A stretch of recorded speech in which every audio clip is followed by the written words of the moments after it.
And he pretended, he told it in a way as if she really had been on the moon and it had happened.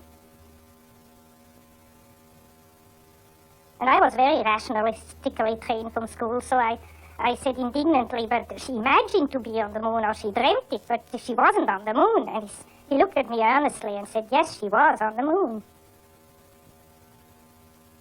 I still remember looking over the lake there and thinking, and either this man is crazy or I am too stupid to understand what he means.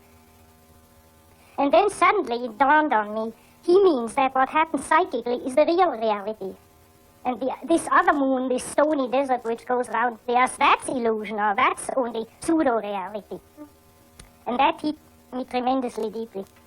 When I crawled rather drunk into bed because he gave us a lot of burgundy, that evening I thought it'll take you 10 years to digest what you experience today.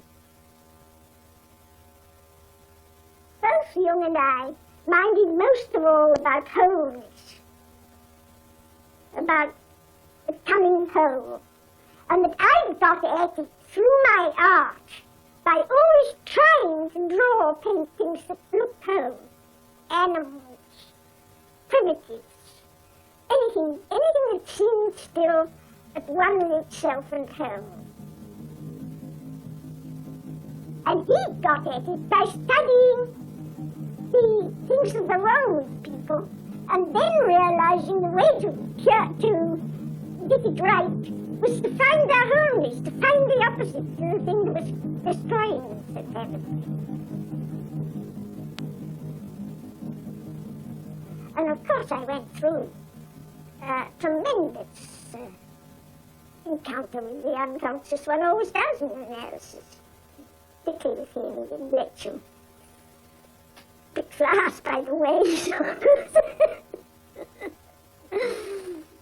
When you met him in the club, or when you met him privately or in analysis, it was always a man interested in the, I would like to use a word, in the supernatural food. Always. Yeah. Into the depths. And you see, you could come into his room in analysis. And he was just speaking about the dreams you had before, last night, not knowing them, but he was involved. He was so transparent for people. And that was a fascinating thing in the relationship with Jung. And therefore, everybody who knew Jung had the feeling he speaks one's own language. We started talking, and I went home with him afterwards. And to Mrs. Jung's despair, we sat talking until about 3 o'clock in the morning without break. And again, I had this very strange feeling, although it was snowing outside, it was bitterly cold, that I was sitting around one of the first fires in a camp somewhere in the bush in Africa, talking, as you can only talk in those conditions. And I said to him, why don't you come back to Africa with me? He said, you know, when I came back from Mount Elgon and from Kenya, and living amongst the witch doctors of Africa, he said, I found so much witchcraft in Switzerland. I felt that I had to deal with all this witchcraft first before I could, before I could travel again. And he used to refer to himself as an old witch doctor. Very often when people asked him, are you a Protestant? Are you a Catholic? He said, don't ask me these questions. He said, you know, I'm only an old African who finds his God in his dreams. And he really meant that. He really meant that. He had this tremendous human, almost animal warmth and immediacy. It was the immediacy of the laugh that got one. Schopenhauer said that humor was the only divine quality of man. And that Basel helped him with a lot. The Baselers have an extraordinary sense of humor. And their carnival is really marvelous. Jung took you there once to the Yes, he did. A lot of us, we went there the night before and got up at 4 o'clock, 3 o'clock in the morning, I think, to see the so-called Morgenstreich. And the procession comes through with lights. It's most impressive.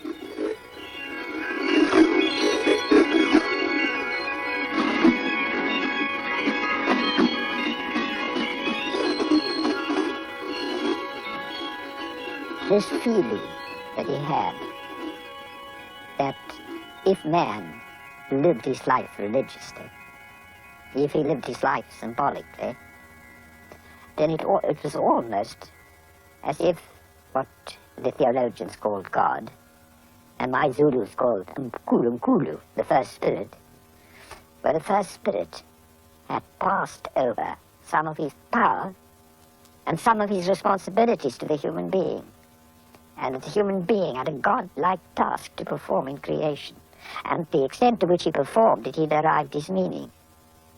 It's a very important part of Jung's thinking.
Oh, well, I just paid a visit to him in Vienna, and then we talked for 13 hours without interruption. 13 hours For without 13 hours without interruption.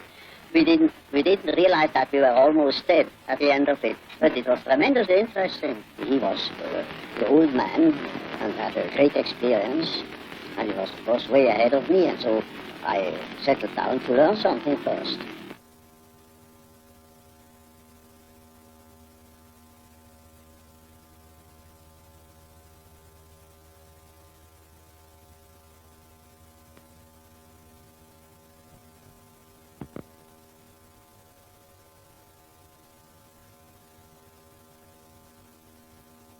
I had written that book that cost me my friendship with Freud because he couldn't accept it. The really unconscious was a product of consciousness, and it typical contained the remnants. I mean, it was sort of a storeroom where all the discarded things of consciousness were heaped up and left. But to me, the unconscious then was already a matrix, a sort of basis of consciousness of a creative nature, namely capable of autonomous acts, autonomous intrusions into consciousness.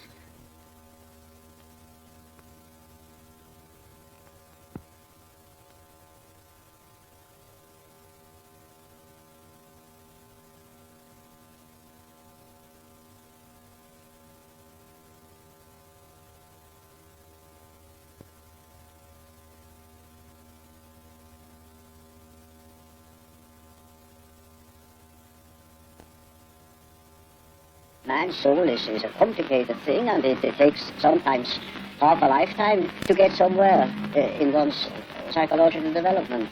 You know, it is by no means always a matter of psychotherapy or treatment of neuroses. It is all psychology has also the aspect of a pedagogical method in the widest sense of the word. It is something. Education. It is an education. It is something like antique philosophy, and not a what we understand by a technique. It is something that touches upon the whole of man, and which challenges also the whole of man in the patient or whatever the receiving part is, as well as in the doctor. One of the tremendous things which Jung did was to always emphasize the aspect of man's totality. And our totality is not complete unless we take our human failings into it. It doesn't mean that I necessarily have always to live my human failings. I obviously may have to take responsibility for them. But they are not only part of me, but they are part of every human being. That is to say, it is part of man. Consciousness is one factor, and there is another factor, equally important, that is the unconscious, that can interfere with consciousness any time it pleases. And of course, I say to myself now, this is very uncomfortable, because I think I am the only master in my house, but I must admit that there is another somebody in that house that can play tricks. And I had to deal with the unfortunate victims of that interference every day in my patients. Analysis, proper analysis, particularly Jungian analysis, begins and ends with conscience. That is, that you take responsibility, that you take into consideration all those manifestations which so far have remained in the unconscious, in other words, you were not conscious of. And if you start taking responsibility for those manifestations, like shadow qualities and whatnot, then this is a very strong test for your conscience, isn't it? And so, I mean, you have to only have to think of the beginning of psychoanalysis. I mean, it took an enormous amount of moral courage to face these facts, which so far have not been considered or repressed. I thought that Jung should tell me what I should do. Whether I should write a book, whether I should get a book, what I should do. And he wouldn't. And so I got mad at him. And I said, why is everybody so mean to me? And he said, why are you so mean to everybody? So I stormed out. And you got what I said there. I said to him, why is everybody so mean to me? And he said, why are you so mean to everybody? That was the trigger point. I was gone for a year. And I wrote him, I don't know. Every now and then I'd sit down at the typewriter and write him what a son of a bitch I thought he was. And when I first got to Europe, everyone thought he was a charlatan. I thought he was too. And I didn't, he was the most conceited, vain man. And I really had a great time. And you sent all these letters? Sent the letters, of course I did. And I thought, I hope he drops dead of a stroke. And I felt very good. I just felt fine. When I can get mad, I can lose 5 pounds just by getting mad. Just the adrenaline goes, and I just think, it's the opposite of poor little me. And if I don't care, let it all go and stuff it up. I don't care what happens to it. And one morning I woke up, and I began to laugh. I thought, for God's sake, what's been going on here? What a jackass you. And suddenly I realized, surely he really did it. And so I phoned Miss Schmidt, Fräulein Schmidt, and asked if I could have an appointment. And she laughed and said, oh, yes, she said, Professor Jung told me to save some time for you. He thought you'd be calling shortly. And sometimes he'd be quite unfair to one. And he'd tell me, at the club, for instance, he'd go and something speak hurry to people. And then he'd go home saying, now, wasn't that nasty of me? I really spoilt their weekend and saw films on Saturday evenings. But when I next came to analysis, he found that particular nastiness was exactly what they wanted. What they needed. I really got more from Jung when he hit me over the head. I don't mean literally. He had very small eyes, and when he looked through those little eyes, usually over the top of his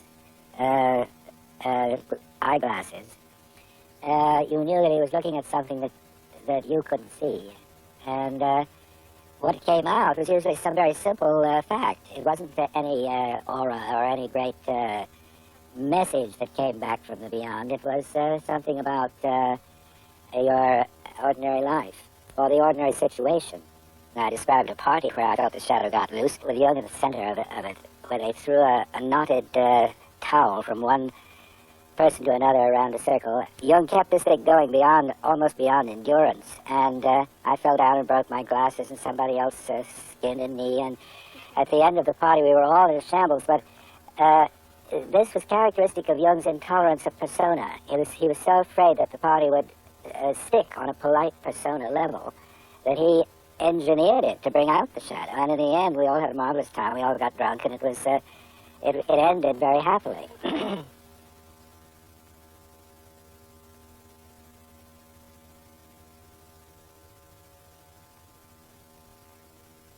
He became a human being, and a total one. I mean, he could read everything. he could be terrible. He could be absolutely terrible. In this lake. Yeah. I remember one thing when we sailed on the lake up there, bowling, in his boat, and there was the wind died down completely, and we were way up from the tomb, I see, yes. way up, and so there was nothing else but to row.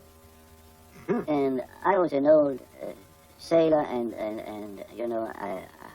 I knew how to row, indeed, better than he did, as a matter of fact. So I went and rowed, and he started criticizing me for every single part of the movement I made with those rows. And he knew it better, of course. Oh, and he rowed himself? Joan was in the boat as well, my wife, and so it was it was hell. It was real hell. Until I said, good, fine, do it yourself. Yes, you finally said. And you did it? Yes, he had to. Oh, he had to if you gave. He had to. Yes. I wouldn't make one single move. So, and did he ever apologize? No. No? Oh, he could be terrible. Oh, he could be really bad. When I was his secretary, he grumbled at me with a very loud voice. And he didn't like when I took it personally. So I took it, and sooner or later there was a big and very beautiful, how do you say, balloon or compensation. He compensated. He knew exactly what he had done. And then one was rewarded. If one could stand it, and one didn't took it personally.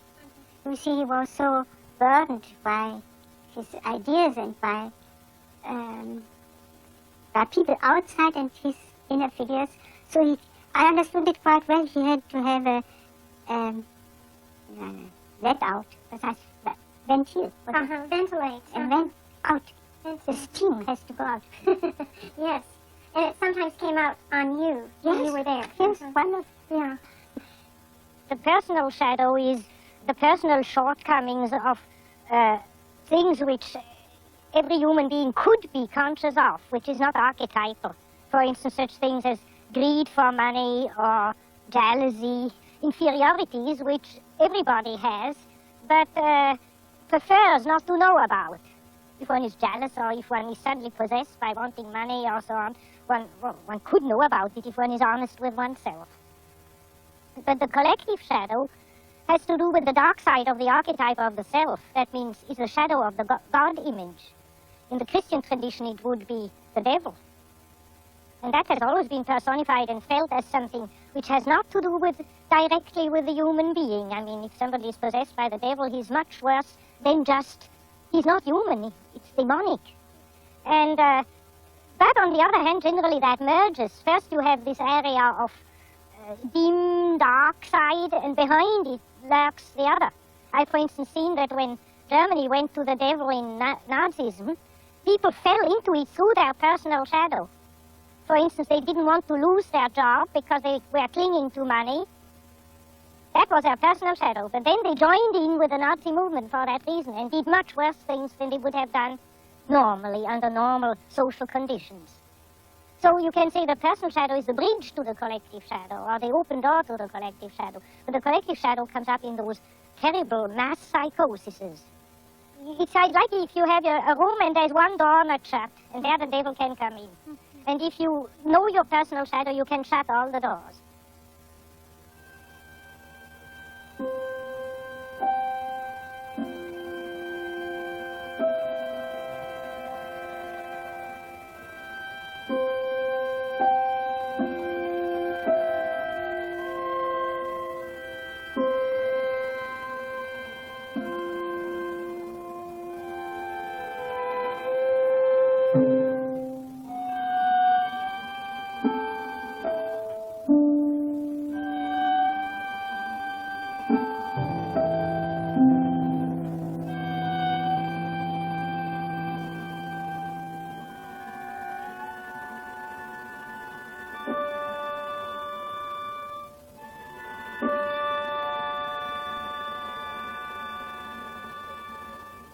I think that it's quite an important fact historically that there were very few of us that intentionally became analysts. What happened was that we all had neuroses, and we were nice, fat, juicy ones, and we were vibrating like an aeolian harp in a high wind. And very often this was exacerbated by a marriage relationship. And so that most of us of my generation didn't prepare to be an analyst, but we went to an analyst so that he could tinker with our psyches. And somewhere along the line we'd say, wouldn't it be peachy if I could be one of those too? I have to remember our first appointment, because Joe and I went together, and he talked right over the top of my head to Joe, arranging my appointments. And I finally said, well, where do I come in? And he said, oh, that comes later. And I'll never forget that. Jane and I arrived in Zurich in 1932. We had a very deep bond between the two of us, but we also were very dissimilar.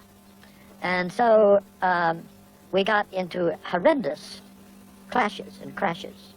We just were anxious to get a hold of something that would give us some tools to work with so that we could resolve these clashes. I was not so enamored of him at first. I thought the way he talked, no, it was his writing. Of course, it was very intuitive writing. It wasn't my dish. And I kept thinking, who the hell does he think he is? You know, how do you know what he's saying?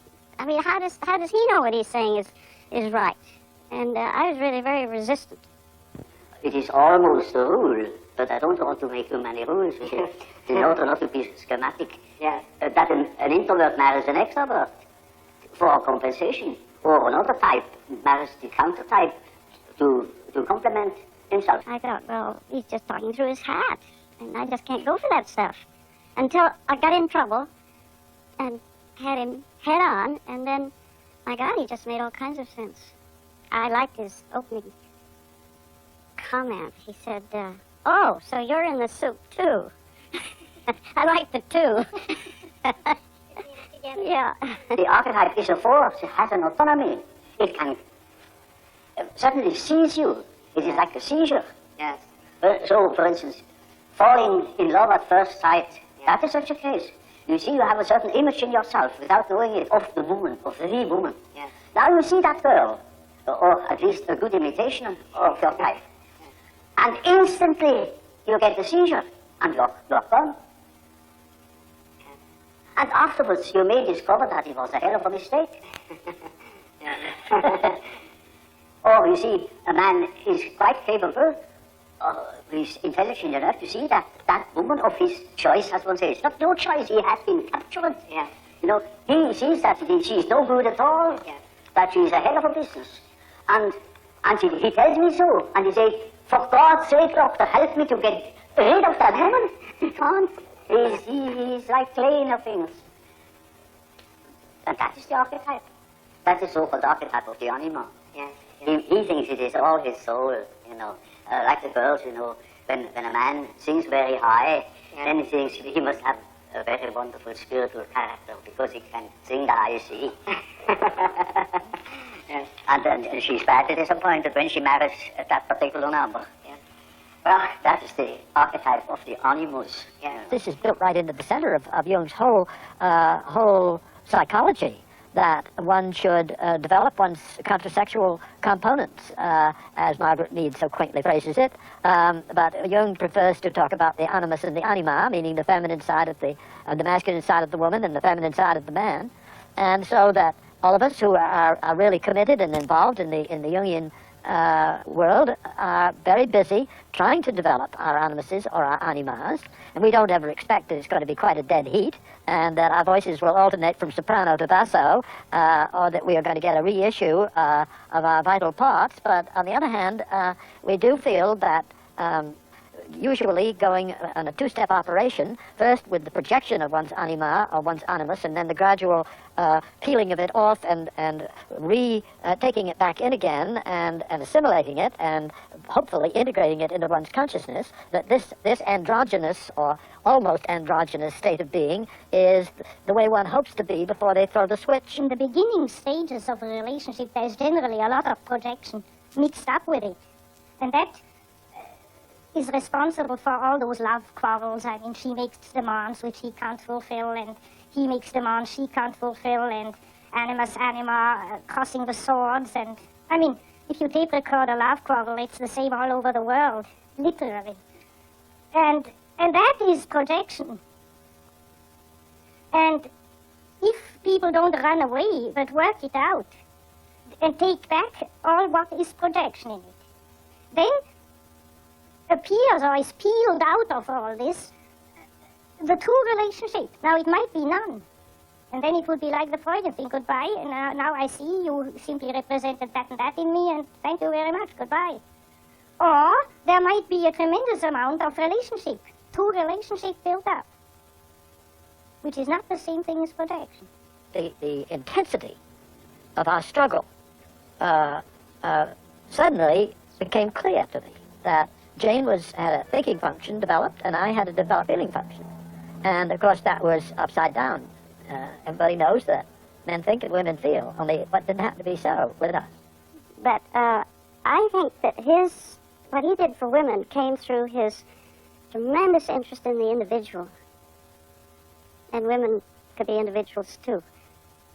And this problem of what is feminine and what is masculine and so forth and so on almost came second to that.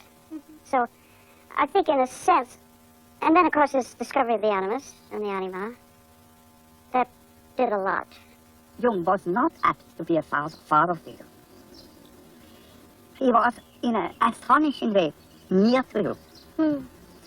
Natural. He could sit down and after 10 seconds you felt to speak with a brother, not with a father.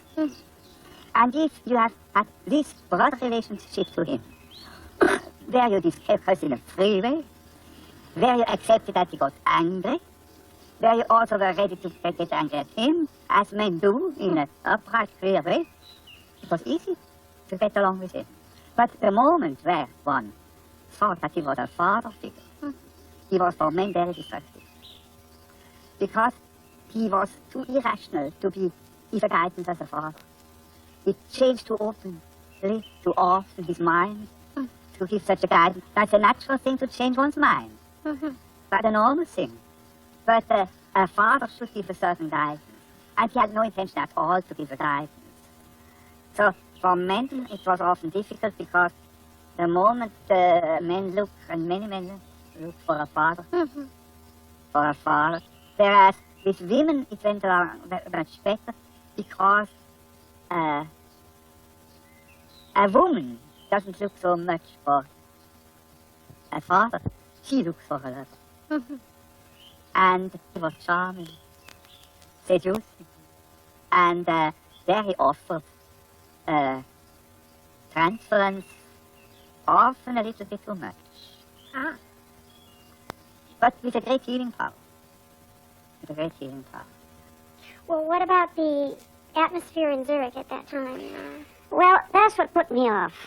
Oh, the cultism was just reeking. It was just awful. There were the transferences. And I swore I would never get a transference. One thing I decided right away, because it just looked too awful. I mean, these people were just goofy. And, but I got a transference. Couldn't help it.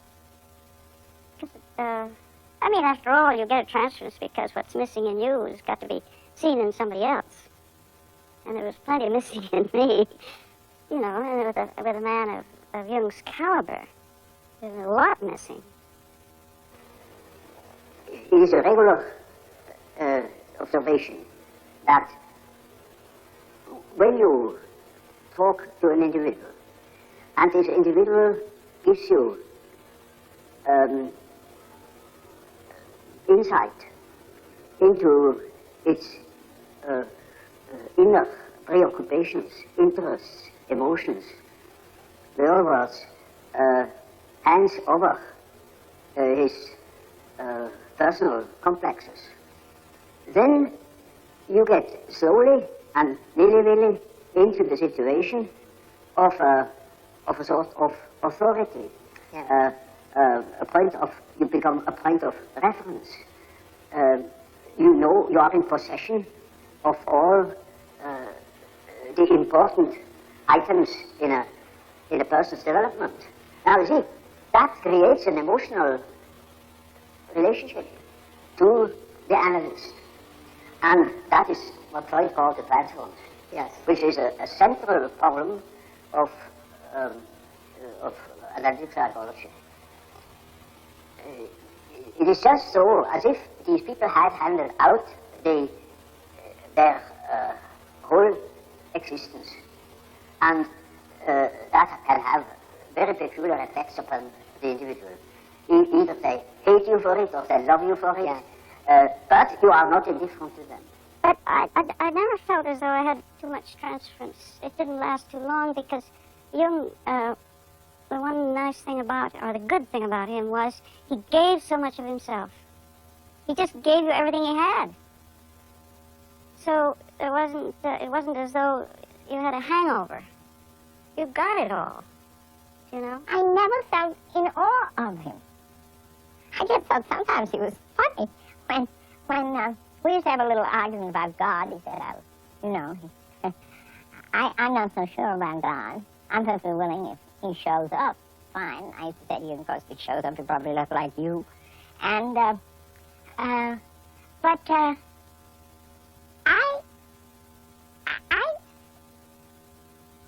guess that, I thought before I got mad at him, I thought that he would have some kind of a solution to life's problems. Then I found I had to find the solution myself, which I suppose was what he did. Brings you to that point. We didn't know whether we were fish, flesh, or fowl, and we had to find ourselves anew. I dreamt that Jung was a Protestant clergyman standing at the pulpit, giving a sermon, and we were all in the pews, and when he finished his sermon, all the others got up and began to chant mandala, mandala, the way they might in Christian times have said Hosanna. And this represented a worshipful attitude to Jung that was laughable, as you can imagine. So I thought, I hate to tell Jung this dream, but I did. And he said, well, of course you should feel that way. I was simply projecting my own Protestant background, making Jung a father figure, making the other people into a group which they were not. Freud always wanted to take a transference and to resolve it and to bring people again down to adaptation. As long as we have a strong transference, one must serve it, because he said there is a greater personality involved in transference. And we don't know what this greater personality has in storage, and so we must serve it. And that was tremendously difficult for Jung. He often told us, you see, I should have 10 lives in order really to follow the development of the integration process so deeply as he did with us all. Yes. That was also what interested him. He many times said, without you women, I couldn't have developed my psychology. I had a case that was an intelligent young woman. She was a student of philosophy, very good mind, where one could expect easily that she would see that I am not the parental authority. But she was actually unable to get out of this delusion. And in such a case, one always has recourse to the dreams. It is just as if one would ask the unconscious, now what do you say to such a condition? You see, she says within the unconscious, of course I know you are not my father, but I just feel like that, it is like that, I depend upon you. And I say, now we will see what the unconscious says. Now the unconscious produces dreams in which I really assume a very curious role. You know, she was the little infant, she was sitting on my knees, I held her in my arms, I was a very tender father to the little girl, you know, and more, her face became emphatic in that respect. Namely, that I was a sort of child, and she is a very little, frail human thing, you know, and like a little girl in the hands of an enormous being. And the last dream of that series was, I cannot tell you all the dreams, was that I was out in nature. I stood in a field of wheat, an enormous field of wheat that was ripe for harvest. And I was a child. And I held her in my arm like a baby. And the wind was blowing over that field of wheat. Now, you know, when the wind is blowing over wheat field, these waves in the wheat field. Yes. And with these waves, I swayed like that, putting her as if it were to sleep, you know. And she felt as being in the arms of the Godhead. And so now the harvest is ripe, and I must tell her. And I told her, you see, what you want and what you project into me, because you are not conscious of it, is you have the idea of a deity. You don't possess. Therefore, you see it in me. Yes. That clicked. She suddenly became aware of an entirely heathenish image. Yes. That comes fresh from the archetype. She had not the idea of a Christian God or of an Old Testament Yahweh. It was a heathenish God, you see, a God of nature, of vegetation. He was the wheat himself. He is the spirit of the wheat, the spirit of the wind. And she was in the arms of that Newman. No. Now, that is the living experience of an archetype. Now, that made a tremendous impression upon that girl, and instantly it clicked. She saw what she really was missing, that missing value, that was in the form of a projection in myself and made myself indispensable to her. Yes. And then she saw, it is not indispensable, because it is, as the dream says, she is in the arms of that archetypal idea. Now, that is a luminous experience, you see.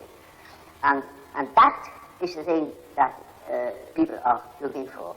Yes. An archetypal experience that gives them an incorruptible value.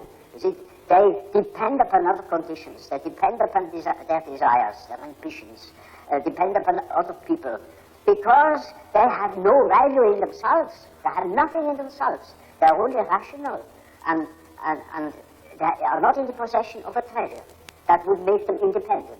But when that girl can hold that experience, then she doesn't depend anymore. She cannot depend anymore, because that value is in herself. And that is a sort of liberation. Yes. And that is, of course, makes her complete, you know. Inasmuch as she can realize such a luminous experience, she is able to continue her path, her way, her individuation. The acorn can become an oak and not a donkey. If you have a relationship to C.G. Jung, then you have to work on it, and the meaning is a result, perhaps, you see. I can say I projected on him a father, but I also projected on him a mother, you see.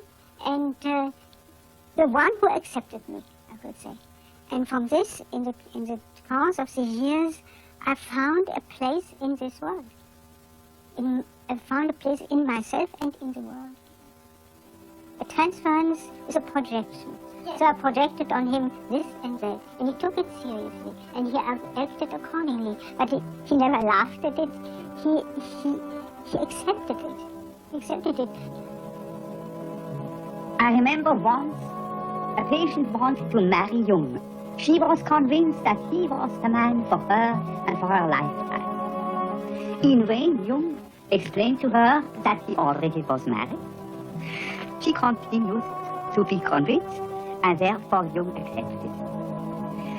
She went on, prepared a marriage lieu, had printed cards, everything was ready.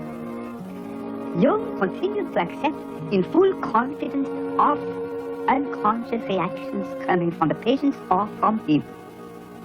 And the day before the planned marriage, he got a express letter from the patient telling him that this night God had told her that unhappiness the marriage would not be possible. The patient came out of psychosis, had always in her memory this event, and was completely balanced afterwards. That's how Jung handled the transferred situation as a full reality and having fully confidence in the unconscious, which would lead the patient and himself through the seemingly difficult situation. You could see what every woman was really substantially like and helped her to find her main interest, literature, politics, psychotherapy, or astrology, or what you want. He had an art to follow a circle until she found herself. And the value of transference was great for Jung himself. It really was as if it was always inside of your unconscious and not trespassing, but because he has been wherever one was, and so he knew how to visit. He also would never use any of his terms, ever. My last interview, I told him a dream, and I realized, my God, that man is 85 years old. And it was pages of dream, and so I only told him half the dream, thinking I can't put that all on him. And so then he started. You know, he didn't ask you for one association. Very seldom he did. He just started to talk. And I was kind of not making the connection, which what he was talking about had anything to do with my dream, but I knew better that I would find the connection if I listen eventually. And suddenly he said, "Oh, that is as if you dream," and he told me the second part of my dream, which I hadn't told him. After about 2 years, I had a dream in which Jung had died. And I was in his house in the antechamber where he was laid up. And I paced up the room, very depressed, very unhappy. And suddenly my feeling changed, as if I pulled up my socks and, "Oh, all right, he's dead now, this fast, and go on and work." I told Jung that dream, and he said, "Well, all right, now you can see patients. You're ready to see patients." One didn't see it, but one felt it, that a ray of his spirit was holding on to us. And one was terribly spoiled, because compared with this, as a man, we are no more so interesting. Yes, that must have been a problem. I must say, besides one's own husband. Well, you were married. And I was married. You had a deep relationship. And how Yes. did your husband feel? Did he ever feel jealous of you? Clear. All our husbands, the husbands of our women around, were very jealous. Yes. But since then you understand that Jung was not falling into the traps and wishes of the women, so they had not to be really jealous, because Jung never misused his position and all these transferences.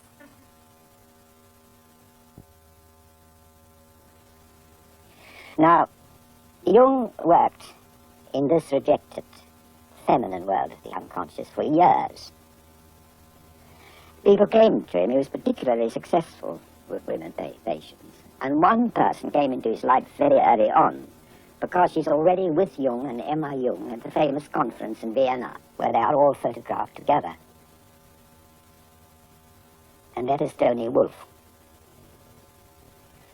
Well, all I can say is that, of course, she was a most extraordinary person. There's no doubt about that. And she was a great help to Jung, too. I mean, when it comes to psychological types, for instance, she played a very important part there.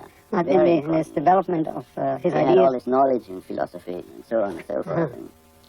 And she had been one of his patients to begin with. see. Oh, yeah. And I remember he was very proud of the fact that he had succeeded in curing her. A lot of people who knew her said that they despaired of her ever recovering from whatever her psychological disturbance was. I think one must accept that it was profound enough to fit the rare, exceptional spirit she was, because in a sense, the rarer, the more exceptional the spirit, the deeper the psychological suffering. And Jung managed to bring her out of this So that by the time of the famous Vienna conference, she was already an integrated working personality. And to me, that photograph is very moving, because the one who looks young, as if she's just been born, is Tony Wolff. She sits there with these large eyes. Jung had an instinct at what was wrong with life, what made life tear apart, made it incomplete, was because the feminine was rejected, driven insane, driven mad by a world of men, rejected by a masculine-dominated world. And that time when he let himself go, and when he landed deep down in what he came to call the collective unconscious, all this rejected feminine in himself confronted him. Tony Wolff was being analyzed by Jung. When Jung started to have his active imagination, it really got going, and he got rather unstable. And that Tony Wolff simply said that she wasn't going to go on with her analysis with him, and that she was going to have a relationship with him. And more or less, I gather, took him by the ear and did so. In this unfamiliar, terrifying underground of the collective unconscious, she was Jung's guide, to such an extent that she lived with him. And she took over the whole of the burden. And of course the tensions caused by that in Zurich and in the family must have been tremendous. She reflected his anima in a way that Mrs. Jung didn't. It was she who introduced him to all the Eastern things, Eastern spirituality, Eastern philosophy, and so on. They were lovers, I take it. Oh, yes. Yes. Ever knew of their relationship, but she didn't wish to divorce you. Oh, good gracious, no. So it never entered her head. Yes. I mean, that wouldn't have been done. I mean, That's not unusual. No, I don't think so. Not at that time. I mean, I don't even think nowadays. I mean, she had 4 children, and I don't think that Jung would have wanted to divorce at all. Well, perhaps this isn't really relevant, but not many women will countenance open infidelity. Please forgive me. I am not so sure if that is not a kind of British, maybe even English prejudice, conditioning, or something. I think I that... think it's an American one, too. Is it? Without Tony Wolff, he couldn't have made it, because she had breaks in a way, and she was stopping him always when he had a temperament where he was losing himself completely, and without boundaries. And Tony Wolff stopped him, and always brought him back to reality, and that was tremendously important for him. Was she originally a painter? And then she also understood him. Yes. She had such a bright mind that she grasped it even before he understood it. And she was also really furthering his intuition very much, because at that time he was also, I mean, he was a medical doctor. He had worked at the asylum of Burkhalsli, and he was very intellectual until really he came to know her. That was the point. There was nothing shadow in it, no shadow. And Jung wanted to be, and tried to be, as conventional as possible, wherever possible. So that in the inner world, and his relationships with both women, he could be as unconventional as he really was, as unique as he really was. No, it was quite a thing to do around 1910. You know, the Victorian age wasn't quite so far gone, and it wasn't anything he hid. You know, I remember I was walking in Zurich, there near the Institute, and there was Jung and Tony Wolff walking. You know? There was nothing hiding, and it was in this relationship that he had these tremendous experiences of the Konjunktion. So he understood the mystical background of sexuality, the psychological archetype that was working there. That was later such an established relationship, and Mrs. Jung was so included that I am very sure he would not have parked his car in front of Tony Wolff's house, who was 1 minute away from the Institute, and everybody would know when he was there and when he was not there, if he would have had the slightest doubts about it. So this relationship with Tony Wolff was not an affair, it was another wife. 2 wives and 1 man. That's an excuse. My opinion is he should, as CG, he should know earlier that that was his anima. And so come to stop. One day, Mrs. Young approached me and said, would you please cooperate analytically with me and Tony Wolff? So we did a threesome analysis for quite a long period of time. Oh, Yeah, that was very funny. I see. Mutual dreams or just Jung's dreams? No Young's dreams. Mrs. Young's dreams and Tony's dreams and my dreams. Oh, all 3? Yeah. I see. And you found this very helpful? Was interesting. Very, Was very interesting. She wasn't at all browbeaten by Jung. She was downright and direct, and she did a lot of work on his papers, too. She obviously stood by Jung all through his periods of crisis. She was a much more solid sort of character than Jung. First, she had given birth to 5 children. And then Jung told us, and she told us that she felt the need also to know more. And then she studied physics and mathematics and many other things. And then she had an analysis with her own husband. She did? Yes. How difficult. Yes. She had also another analysis, but the main thing was analysis with Jung. And afterwards, he allowed her to analyze. And she was a very good analyst, and the opposite of her husband. He was more intuition and thinking, and Emma Jung was sensation, mainly sensation. Absolutely down to the earth, and more to that, to the depths of the earth. Mrs. Jung had a fantastic sense of humor. She giggled and laughed, and she was very, very nice woman. Motherly, but I think she helped a lot in working out, let's say, the animus anima problem. It's those 3 who did the work, I think. Emma Jung said to a close friend of mine just before she died that she had never ceased to be grateful in her life for Tony Wolff, because Tony Wolff was able to do for her husband something that she could not have done. I think it's what's remarkable is that they made it. And I think they're the ones, that Tony and Emma are the ones that made the threesome situation possible. They worked out something between them. Jung, in his dedication copy of Answer to Job, wrote, well, I have to translate it, unasked dropped from heaven. Ungefragt vom Himmel gefallen. So, no, I think naturally the relationship changed, the relationship do change, but it existed.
And he was always very present and very concerned also about the future of life on this globe. I think he needed space and quietness to meditate about them and to find as much answer as he could find. It was at the same time, I think, a total participation, but also, well, I wouldn't call it a withdrawal, but a philosophical distance, or I don't know how to call it. He went to Berlin in so often during the year, and he did all his reading up there. Most of the reading was done there, and also most of the writing.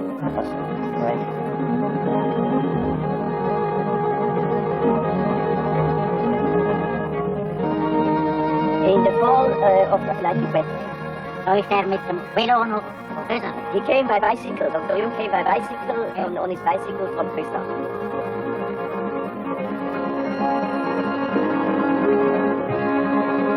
The western part of the land was sold by Mr. Hubenwalter's father to Dr. Jung. Mr. Hubenwalter's father and Dr. Jung had a very good relation.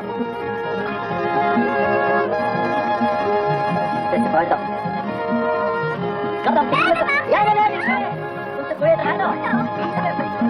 Großvater und sie hat im nächsten Moment beschlossen, spoke with everyone.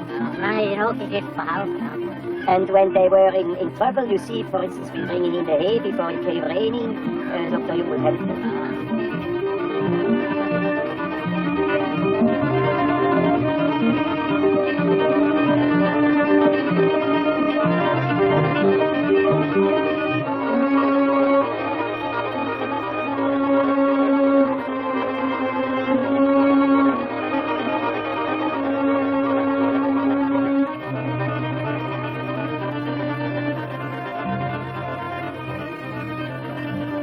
A man is not complete when he lives in a world of statistical truth.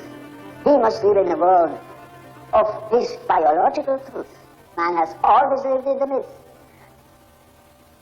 And we think we are able to be born today and to live in no myth, without history. That is a disease. That's absolutely abnormal, because man is not born every day. He was born in a specific historical setting with specific historical qualities, and therefore he is only complete when he has a relation to these things. It's just as if you were born without eyes and ears, when you are growing up with no connection with the past. From with the Center of Natural Science, you need no connection with the past. You can wipe it out. Yes, yes. And that is a mutilation of the human being. He had what the Greeks called techne, hence our word technology and so on. And techne means also art and skill. He lived his sensation, I think, in its natural state, and therefore it was very creative. He looked at the wall in his last years. You see the irregularities of the stone would create that picture, and then he would carve it out. The statements of every religion, of many poets and so on, are statements about the inner mythological process, which is a necessity, because man is not complete if he is not conscious of that aspect of things. Well, we have to revive primitive superstition. Because in primitive people, their sword has a soul, their hammer has a soul. No smith would start making a sword without a ritual first.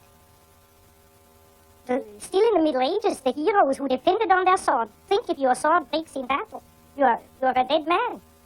So their sword had the name and the soul. They knew that sword, and the solidity of that sword was their fate. And now it's still so. Let a few of your atomic plants explode, and please. Matter if it has to cooperate with you needs loving care. And not only technically by oiling and so on. You have to kind of live with it. Otherwise it plays you tricks. one of the last times he went to the tower, for instance, he hadn't been there for a long time, and the first days, the covers of the pans like to jump off and fall on the floor in the wrong moments, and you know how objects can absolutely misbehave. So he put himself up in the middle of the kitchen and said, now, ladies and gentlemen, pots and spoons, I know I have neglected you for a long time and you are angry with me, but I beg your pardon and I ask you now to cooperate again. And from then on, there were no more accidents. He had great fun with that. If you notice, it's highly symbolic. The days you can't open a door, you can't get at something, some object hides from you just generally when you are not in yourself and in an impatient mood or so on, then everything plays you tricks. It's naturally your own unconscious mixed up with it. But it communicates with matter. We are only deeply unconscious of these facts because we live all by our senses and outside of ourselves. If a man could look into it himself, he would discover it. Yes. And when a man discovers it, in our days, he thinks he's crazy. And he may be crazy. He played a lot along the lake, and he did it very often alone. He took always a little shovel, removed the sand, and then played with little rivers and so on. And he said when he was 83, he said one day when we were playing, I was generally watching him, playing a bit with him.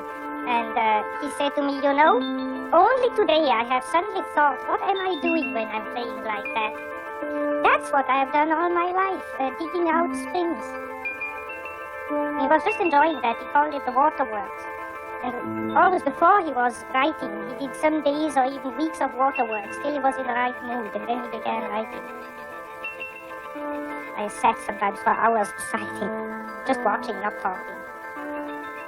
Once an old peasant went along and said to me, isn't this Professor Jung not a world-famous man? And I said, yes, he is. And he said, wouldn't think it if you see him like that. I have the feeling I am able to help this thing which guides my life. I am not doing it, but I can help him in some way. And that's something which probably Jung has invoked in me. Your good ideas are not produced by your will. It comes to you. You must make yourself ready. I think that's all. You must have a certain amount of interest. And that's also when you have a difficulty in yourself, you must be interested. You must get the answers from somewhere. You can't produce it yourself. You can't calculate it. And it must, at least most of the important things come from somewhere. And the rest you can then afterwards work out by a kind of technique or routine, so on. But you can't do everything with routine.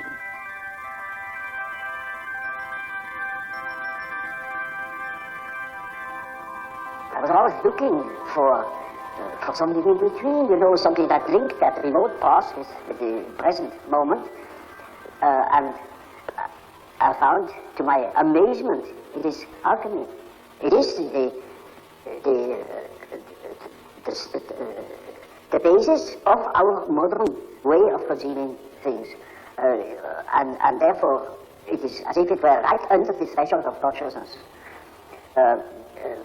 This is a wonderful picture of how the development of archetypes, that means the movement of archetypes, looks when you look upon them as if from above, namely from today you look back into the past and you see how the present moment has evolved out of the past. And we can construct or even predict our the unconscious of our days when we know what it has been yesterday. And when I heard Jung talking about alchemy, it was like a revelation for me to see how, because there are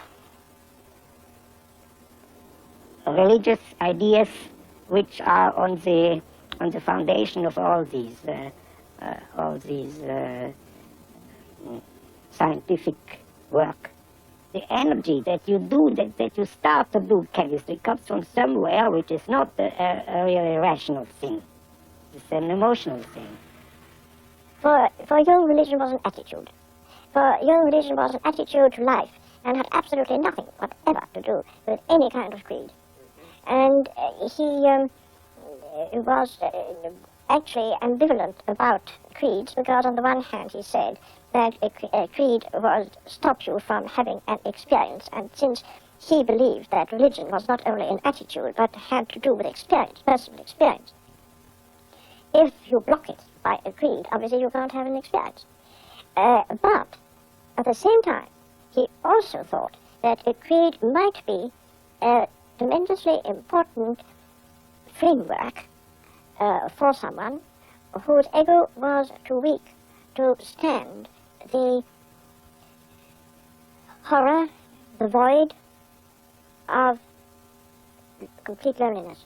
He was always saying, why don't the priests go down with me into the collective, into the unconscious of modern man, to learn what the modern soul is about before they start to cure it? Because nobody would look at the soul of man in the modern way. They all behaved, as I said before, as if creation was accomplished, if the soul was an accomplished fact.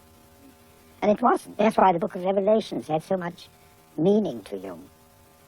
And that's why he saw it having its place in the Bible. You know, Calvin fought very desperately to have the book of Revelation removed from the Bible, because he called it a dark and dangerously obscure book. But it really is very meaningful because it's the one book which suggests that the revelation of God doesn't end with the coming of Christ. There is more to come. That religion is a process of continuing revelation and experiencing of revelation and being obedient to your greater awareness of becoming in life. He was very conscious of the center of his being, which he called the self. And he would talk about the God image living, being alive in this center of our whole being. He always said he did not wish to discuss the existence of God because this was a metaphysical question which he was not prepared to go into. But from the psychological point of view, he knew that the God image was within oneself. The God image changes. God does not change.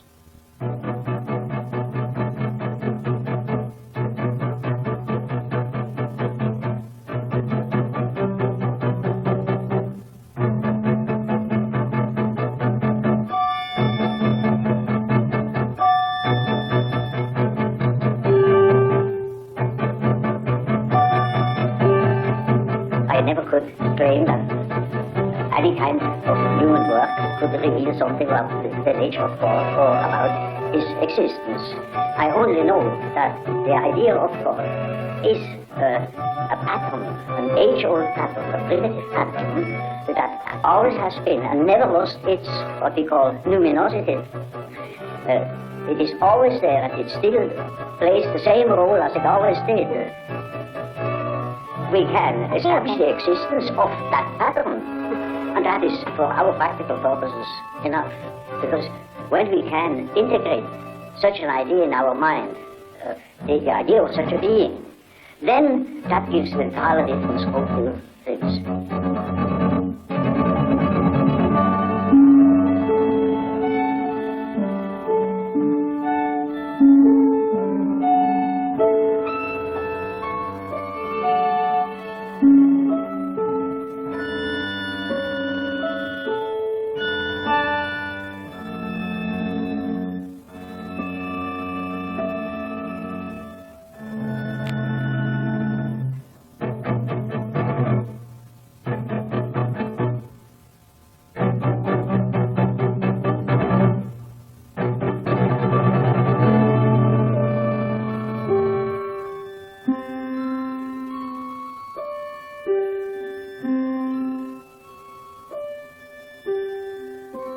He does not project, you see, just because does not confuse the image of God that exists in man with God himself.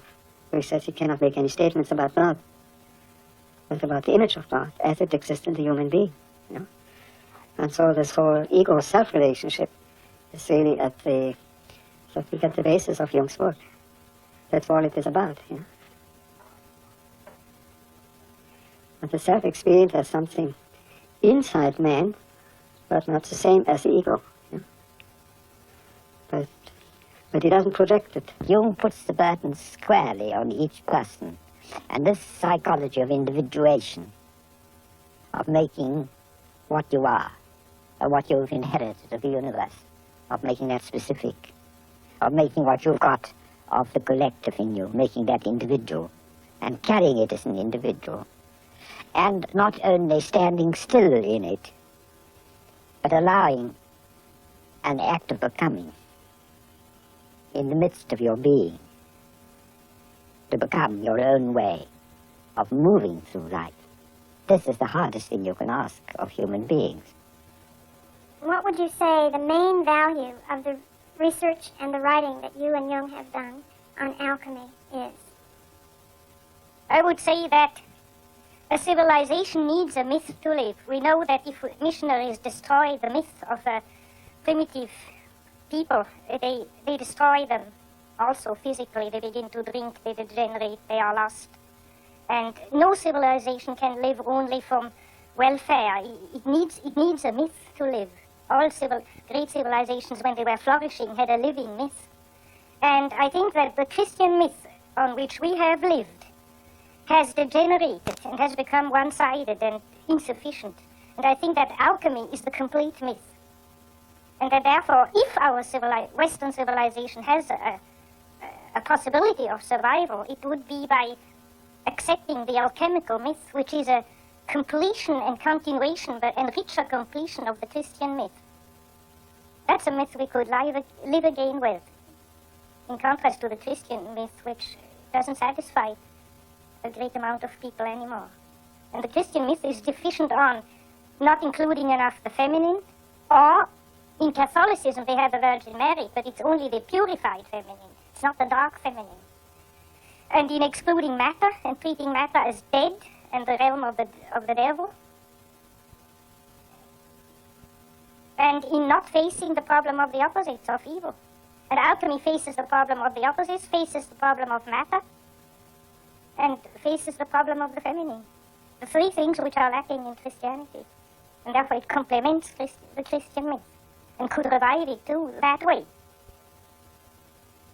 For 2,000 years, the Christian religion has told you to repress evil.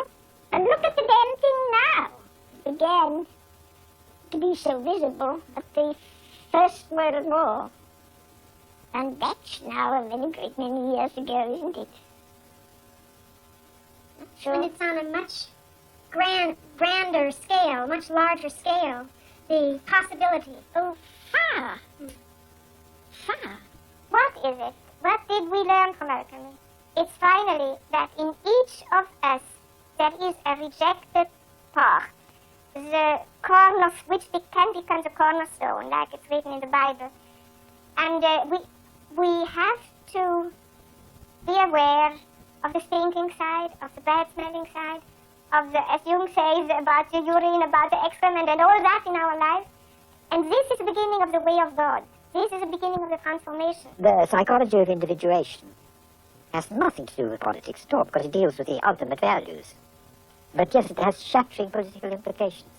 And I think we are not now, we cannot behave as if this journey into the collective unconscious hasn't happened.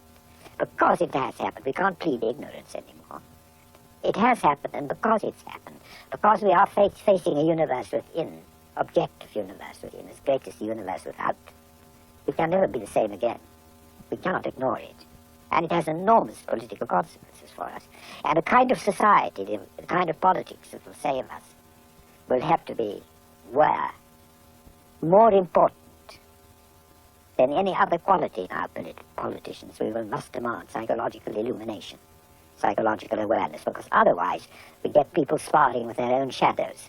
Otherwise you get nations, as we had in 1939, like the Germans, projecting their shadows onto the Jews.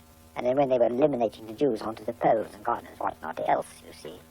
And Jung often said to me, he said, the human being who starts by withdrawing his own shadow from his neighbor, is doing work of immense immediate political and social importance. What you would call the personal shadow of people didn't upset him. He just grumbled and cursed a bit, but that's not the problem of evil. It's that major evil of complete destruction which we're in. And his real approach to that was the inner work Yes, that he did. the only thing you can do, to confront yourself with it where you are.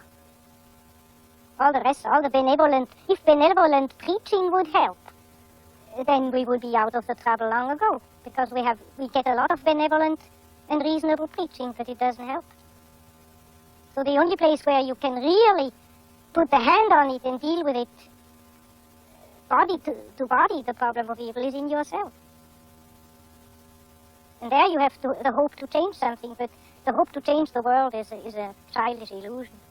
As we've seen, the collectivist pattern taking over all over society. The paradox is you get a form of totalitarianism, which is producing collectivism. Then you get a kind of creation of greater and greater monopolies of commerce, bigger and bigger business, producing a kind of organization man, which is the equivalent of the totalitarian organization man, where this individual thing disappears. And really, this kind of this kind of politics of individuation, which you might call democracy, ceases to exist. And this is the point where we've reached at the moment.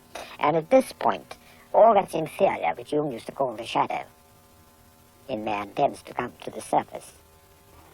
The world hangs on a thin thread, and that is the psyche of man. Nowadays, we are not threatened by elementary catastrophes. There is no such thing as an H-bomb. That is all man's doing. Yeah. We are the great danger. The psyche is the great danger. What if something goes wrong with the psyche? Yeah. See? And so you see, it is demonstrated to us in our days what the power of the psyche is of man. How important it is to know something about it, but we know nothing about it. Nobody would give credit to the idea that the psychical processes of the ordinary man have any importance whatever. One thinks, oh, he has just what he has in his head. It is all from his surroundings. He's taught such and such a thing, believes such and such a thing. And particularly if he's well housed and well fed, then he has no ideas at all. That's the great mistake. Because he is just that as which he is born, and he is not born as tabula rasa, but as a reality. Yes. Jung had a vision at the end of his life of a catastrophe. It was a world catastrophe. I don't want to speak much about it. One of his daughters took notes, and after his death gave it. And there is a drawing with a line going down, up and down, and underneath is the last 50 years of humanity. And some remarks about a final catastrophe being ahead. But I have only those notes. Mm-hmm. What is your own feeling about it? The world. Well, situation? one's whole feeling revolts against this idea. But since I have those notes in a drawer, I don't allow myself to be too optimistic. I think, well, we have always had wars and enormous catastrophes, and I have no more personal fear much about that. I mean, at my age, if you have anyhow soon to go, so or so or so, egocentrically spoken. But the beauty of all the life, to think that the billions and billions and billions of years of evolution to build up the plants and the animals and the whole beauty of nature, and that man would go out of sheer shadow foolishness and destroy it all. I mean, that our life might go from the planet. And we don't know. On Mars and Venus, there's no life. We don't know if there's any life experiment elsewhere in the galaxies. And we go and destroy this. I think it's so abominable. I try to pray that it may not happen, that a miracle happens. Do you find that young people that you see now are aware of that it's in their consciousness? Yes, it's partly in consciousness, partly in their consciousness, and I think in a very dangerous way, namely in a way of giving up and running away into a fantasy world. You know, when you study science fiction, you see there's always the fantasy of escaping to some other planet and begin anew again, which means give up the battle on this earth. Look, consider it hopeless and give up.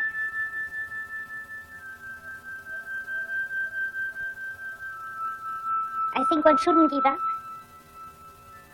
Because if you think of answer to Job, if man would wrestle with God, if man would tell God that he shouldn't do it, if we would reflect more, that's why reflection comes in.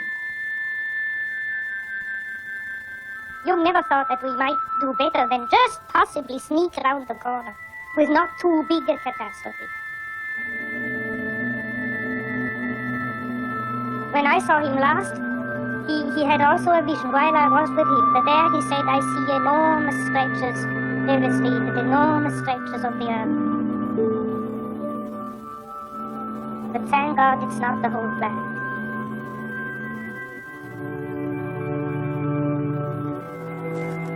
I think that if not more people try to reflect and take back their projections and take the opposites within themselves, there will be a total destruction. There are a lot of people who go through life and the unconscious is no reality to them. They say at breakfast I had a funny dream and in the afternoon they don't know anything about it anymore. But if they paint them and interpret them and think about them, the dream becomes real. And that's why you have to be lonely so that the unconscious becomes stronger. It's like loading up the unconscious and then it manifests. Hermes Trismegistus said in one active imagination to an alchemist, I am the friend of whoever is lonely. We have now, you see, it's a man who pours water into the fish. Now the fish is the unconscious, the content. So we have to support the unconscious. It's not enough to just have it. We have to actively turn towards it and support it so that it then helps us. Jung once said, the toads and the frogs are God's first attempt to make man on the cold-blooded level. And then he didn't quite succeed, but he kept the idea in mind and made us later. There are many people who are not in analysis, but if they are naturally gifted, which I would call if they are honest, they tend to find these things without analysis. I've lived in this tower sometimes 3 weeks alone without speaking to one word to anybody. And I sometimes thought I was going off my head. But the unconscious became alive. It was my partner.